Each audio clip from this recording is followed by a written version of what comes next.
लगातार वोट चोरी की बात करते हैं। इसमें रिसर्च की हमने लगभग 22 स्टेप्स में लोकतंत्र को प्रभावित करने का प्रयास किया जाता है।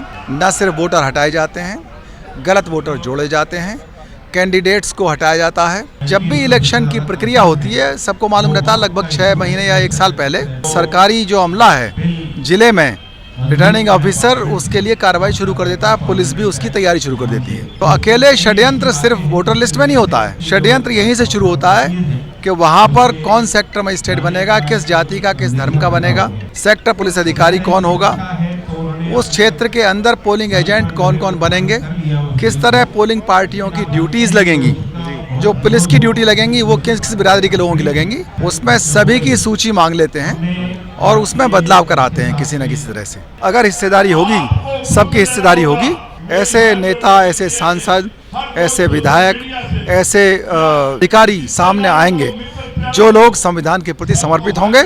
अभी जो लॉयल्टी है वो देश के प्रति या संविधान के प्रति नहीं है, लोगों की लॉयल्टी अकेले कास्ट के प्रति है।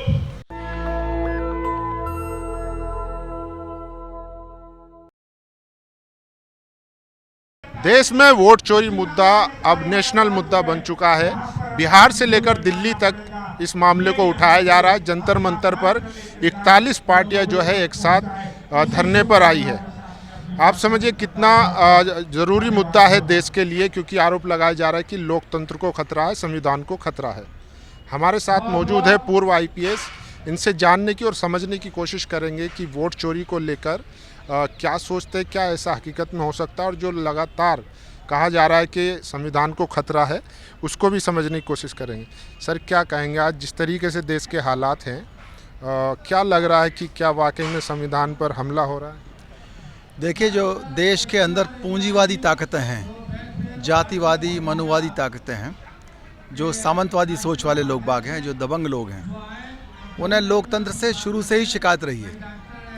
उन्हें आरक्षण से नुकसान है, उनको माइनॉरिटीज़ से नुकसान है, पब्लिक वेलफेयर स्टेट से नुकसान है, संविधान से नुकसान है, क्योंकि वो चाहते हैं उनका एकाधिकार सदियों तक बना रहे, उनके बाद उनके बच्चों का अधिकार बना रहे। वो 100% अपना आरक्षण चाहते हैं हर क्षेत्र में, निजी क्षेत्र हो, सरकारी हो, न्याय हो, रक्षा हो, हर जगह। उनको जरा सा भी ये पसंद नहीं है कि जरा सा 1% भी कोई किसी और के हिस्से में जाए। तो इसके लिए वो लगातार लोकतंत्र के खिलाफ कुछ ना कुछ शिकायत करते रहते हैं, कुछ ना कुछ षड्यंत्र करते रहते हैं। ये अभी की बात नहीं है, बहुत पहले से कभी तो क्रीमी लेयर लेकर के आए वो, और कभी संविधान की समीक्षा की बात करते हैं। अप्रत्यक्ष रूप से उनका उद्देश्य यही रहता है कि किसी तरह से सामाजिक न्याय खत्म हो और राइट टू वोट खत्म हो। पहले बूथ कैप्चरिंग किया करते थे, अब वोट की चोरी शुरू की है। कोई नया काम नहीं है, पहले भी ये किसी न किसी फॉर्म में थी। जब भी इलेक्शन की प्रक्रिया होती है, सबको मालूम रहता है लगभग 6 महीने या 1 साल पहले डेट्स के बारे में भी अंदाज़ा होता है, और सरकारी जो अमला है जिले में, रिटर्निंग ऑफिसर उसके लिए कार्रवाई शुरू कर देता है, पुलिस भी उसकी तैयारी शुरू कर देती है।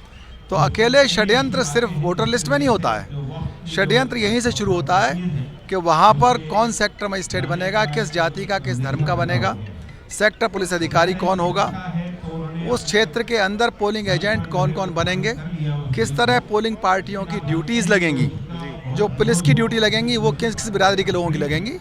इसमें जो भी प्रभावशाली सत्ताधारी लोग होते हैं, उसमें सभी की सूची मांग लेते हैं और उसमें बदलाव कराते हैं किसी न किसी तरह से। और इतना बदलाव होता है, यहाँ से शुरू होता है वोटर लिस्ट बनाने से और ड्यूटी लगाने से। उसके बाद में जो पहले बैलेट बॉक्स से होता था, उसको EVM से शुरू करा दिया गया। EVM ट्रांसपेरेंट नहीं है। पूरी दुनिया का, चाहे नीदरलैंड हो, चाहे जापान हो, चाहे कनाडा हो, जिन लोगों ने शुरू भी किया था 2008-9 तक, आते आते उन लोगों ने EVM को हटा दिया। ठीक है, US में अगर कहीं कहीं है भी तो वो इस तरह की EVM है कि उसमें बेईमानी नहीं हो सकती। जो हमारे यहाँ EVM है वो अभी तक ये सिद्ध नहीं कर पाए लोग, बाकी ये पारदर्शी है। अभी पीछे सरपंच का एक इलेक्शन हुआ था, सुप्रीम कोर्ट में हो चुका है, तो निश्चित रूप से कोई पारदर्शी व्यवस्था नहीं है। इसी तरह से जो लोग लगातार वोट चोरी की बात करते हैं, इसमें रिसर्च की हमने लगभग 22 स्टेप्स में 22 जगह पर लोकतंत्र को प्रभावित करने का प्रयास किया जाता है। न सिर्फ वोटर हटाए जाते हैं, गलत वोटर जोड़े जाते हैं, कैंडिडेट्स को हटाया जाता है, यहाँ तक कि जीतने के बाद भी उनको खरीदना, धमकाना, उनको अलग रिजॉर्ट में ले जाना। और जो सीट रिज़र्व सीट हैं, इस पर बहुत कम ध्यान गया लोगों का। रिज़र्व सीट पर एक आदमी केरल में 5 बार MP रह चुका। कहाँ सो रहे थे सब? इलेक्शन कमीशन ऑफ इंडिया कहाँ था? कहाँ हमारे न्यायाधीश लोग थे? 5 बार MP रह के आया। अब इतने दिनों बाद अगर निर्णय हुआ, justice delayed is justice denied, इतने दिनों बाद अगर निर्णय हुआ है, सबको पता है कि आगरा के अंदर क्या स्थिति है। वहाँ रिज़र्व सीट है, लेकिन वहाँ का जो MP है वो रिज़र्व्ड कम्युनिटी का MP नहीं। सर, आप कह रहे हैं कि ये जो पूरी प्रक्रिया है इसमें सरकारी मशीनरी भी शामिल होती है, चाहे DM हो, अधिकारी भी, छोटे से लेकर बड़े लेवल तक। तो क्या ये जो आप बता रहे हैं, तो जो लोग संविधान की शपथ लेते हैं जब ड्यूटी ज्वाइन करते हैं, तो क्या बिल्कुल भी ख्याल नहीं आता या सिर्फ जाति के आधार पर, धर्म के आधार पर इस तरीके की और जो सत्ता पक्ष का साथ दिया जाता है? देखिए, भारत में जातियाँ पॉलिटिकल पार्टी का भी काम करती हैं, और वो इकोनॉमिक यूनिट का भी काम करती हैं, वो सामाजिक यूनिटी का भी काम करती हैं। वो जाति अपने आप में भले ही अस्थायी रूप से वो किसी पार्टी में चले जाएं, लेकिन स्थायी रूप से उनकी एक पॉलिटिकल पार्टी रहती है। वो पॉलिटिकल पार्टी कास्ट है अपने आप में। तो उनको अगर कल्याण करना है तो अपनी कास्ट का करते हैं। नाक काटने की बात है तो कास्ट की बात आती है। शादी हो, ब्याह हो, आना जाना, इंटरडाइनिंग कुछ भी हो, उनका जो प्रेफरेंस है वो अपनी कास्ट होती है। तो कास्ट जब तक ना ख़त्म हो जाए इस देश के अंदर से, तब तक सुप्रीम कोर्ट भी और इलेक्शन कमीशन ऑफ इंडिया भी समावेशी नहीं हो सकते। जबकि आवश्यकता है कि लोकतंत्र को अगर बचाना है तो सुप्रीम कोर्ट ऑफ इंडिया के अंदर 11 सदस्य की संविधान पीठ हो, जिसमें 1 ST हो, 2 SC हो, 5 OBC हो, 2 माइनॉरिटी के लोग हों और 1 जनरल का हो। तो ऐसा समावेशी सुप्रीम कोर्ट की जो संविधान पीठ होगी वो न्याय कर पाएगी। इलेक्शन कमीशन ऑफ इंडिया के अंदर भी 11 सदस्य होने चाहिए, जिसमें 1 ST हो, 2 SC, 5 OBC और 2 माइनॉरिटी के लोग हों और 1 जनरल का हो। तब जा कर के ये पक्का हो जाएगा कि अगर लोकतंत्र पे कोई हमला हुआ भी तो उस हमले से निपट सकेगी जनता।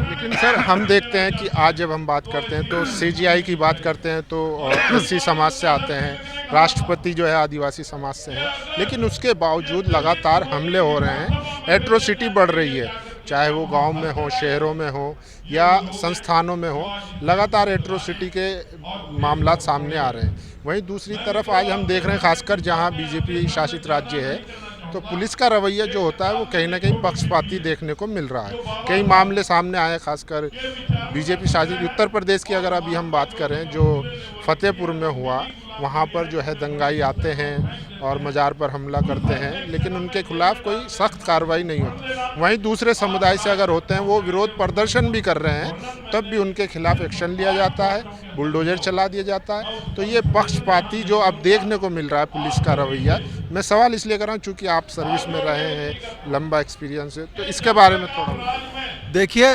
जो बहुजन समाज है, बहुजन समाज सांस्कृतिक रूप से गुलाम है, और जो 360 दिन सांस्कृतिक रूप से गुलाम होता है वो अत्याचारों के खिलाफ 4 दिन नहीं बोल सकता। 364 या 365 दिन साल में होते हैं, वो ऐसा नहीं कि वो 4 दिन में क्रांति कर देगा, अपने हिसाब से वोट दे देगा। तो 360 दिन की जो गुलामी का हैंगओवर रहता है वो नेताओं पर भी रहता है, अधिकारियों पर भी रहता है, और बहुजन समाज के अधिकारियों पर भी रहता है। उनमें से भी बहुत से लोग कठपुतली की तरह से काम करते हैं, वो चाहे किसी भी पोस्ट पर बैठ जाएं। तो हमें बहुजन समाज को अगर आगे बढ़ाना है लोकतंत्र को ठीक करने के लिए, तो निश्चित रूप से उनकी आवाज़ मजबूत तभी हो पाएगी जब वो 360 दिन की सांस्कृतिक गुलामी छोड़ दें और एक यूनिट की तरह काम करें। बहुजन समाज का मतलब है SC, ST, OBC, minority political रूप से आ जाते हैं, और जब अकेले बौद्ध समाज की बात करते हैं तो SC, ST, OBC की अम्बेडकरवादी समाज या बौद्ध समाज के नाम से ऊपर आता है। उनकी एकता इसी बात पर डिपेंड करती है कि जितना अंधविश्वास को छोड़ देंगे, क्योंकि अंधविश्वासों पर भारत का आदमी साल के अंदर लगभग 60 घंटे उसका रहता है अंधविश्वासों पर, जबकि विदेशों में 20 घंटा एवरेज रहता है। तो ये जो 40 घंटे होते हैं, इसमें हम अगर इसको विज्ञान पे खर्च करें, शिक्षा पे खर्च करें, तो हम बहुत से चिंतक आ जाएंगे, बहुत से अच्छे मार्गदर्शक आ जाएंगे, बहुत से नेता पैदा होंगे, बहुत से वैज्ञानिक पैदा होंगे, बहुत से अच्छे अधिकारी पैदा होंगे। अभी तक बहुजन समाज के बीच में पे बैक टू सोसाइटी करने वाले और जुनून वाले और बहुजन एकता में विश्वास करने वाले अधिकारी, कर्मचारी और नेता नहीं हैं।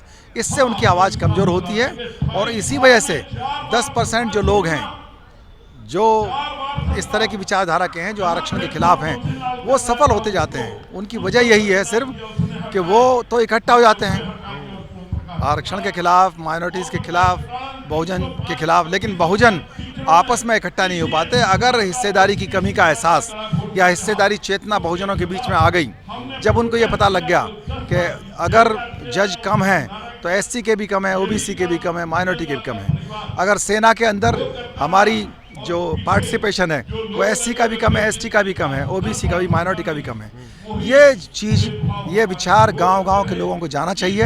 और गांव-गांव में अगर वोट की, टिकट की और मैनिफेस्टो की ताकत हर वोटर को मालूम पड़ गई तो निश्चित रूप से एक मजबूत बहुजन समाज उभर करके आएगा और उसको कोई रोक नहीं पाएगा। इसीलिए हम लोग बार बार कहते हैं कि सबका हिस्सा होना चाहिए, चाहे निजी क्षेत्र हो, चाहे सरकारी, चाहे रक्षा, चाहे न्यायपालिका। अगर हिस्सेदारी होगी, सबकी हिस्सेदारी होगी, तो निश्चित रूप से ऐसे नेता, ऐसे सांसद, ऐसे विधायक, ऐसे अधिकारी सामने आएंगे जो लोग संविधान के प्रति समर्पित होंगे। अभी जो लॉयल्टी है वो देश के प्रति या संविधान के प्रति नहीं है, लोगों की लॉयल्टी अकेले कास्ट के प्रति है। कास्ट के ऊपर, सिर्फ कास्ट के चलते ही ऐसा जो मशीनरी होती है वो इस तरीके के काम करती है। बाबा साहब ने किताब लिखी थी एनाइलेशन ऑफ कास्ट। हालांकि जो आर्टिकल 17 है अनटचेबिलिटी को ख़त्म करता है, लेकिन उसके साथ साथ मिलकर के 17 और 18 के आधार पर एबॉलिशन होना चाहिए था कि जाति सूचक नाम, जाति सूचक जो भी चीज़ें हैं वो हटाई जाएं। जब तक के दावा ना हो जाति के ऊपर आधारित सामाजिक अन्याय का, तब तक कोई भी जाति का उल्लेख नहीं होना चाहिए। जिनका दावा है नौकरियों के लिए कि हाँ उनके साथ अन्याय हुआ है, वही एक्सेप्शन होना चाहिए। अदरवाइज़ रास्ते चलते हुए, घर के ऊपर, वाहन के ऊपर और शादियों के लिए ये ऑनर किलिंग, ये सब चीज़ें बंद होनी चाहिए जाति के ऊपर आधारित। चलिए, शुक्रिया सर हमसे बात करने के लिए। तो देखिए, एक चीज़ समझने वाली है कि जिस तरीके से आज सिर्फ एक जाति के आधार पर, चाहे अधिकारी, अभी जैसे चुनाव आयुक्त पर आरोप लग रहा है ज्ञानेश गुप्ता कि वो निष्पक्ष नहीं है और एक सत्ता में जो दल है बीजेपी, उसको जिताने का काम कर रहे हैं। तो ये आरोप लगातार लगते आए हैं और ये हम अपने चैनल के माध्यम से भी लगातार बोलते आए हैं कि सबसे अहम है जाति। जाति के आधार पर मीडिया सरकार को सपोर्ट करता है, जाति के आधार पर ये अधिकारी सरकार को सपोर्ट करते हैं। अगर बहुजन सरकारें बनती है, चाहे यूपी हो या बिहार हो या महाराष्ट्र हो, तब यही मीडिया जो है निष्पक्ष हो जाती है और जन सरोकार के मुद्दे उठाने लगती है। तो इसलिए जाति जो है वो सबसे अहम है इस देश में और उसी को ख़त्म करने के लिए समाज के लोग लड़ रहे हैं, खासकर जैसे पूर्व IPS हैं और ऐसे तमाम लोग हैं जो इस संघर्ष को लगातार लड़ रहे हैं सड़कों पर। आप लोगों की क्या प्रतिक्रिया है, अपनी राय जरूर दीजिए। शुक्रिया। नेशनल दस्तक की आपसे गुजारिश है कि अगर इसको बचाना चाहते हैं तो नेशनल दस्तक को सब्सक्राइब करने के लिए रेड कलर के सब्सक्राइब बटन को दबाएं, फिर बेल आइकन की घंटी दबाएं।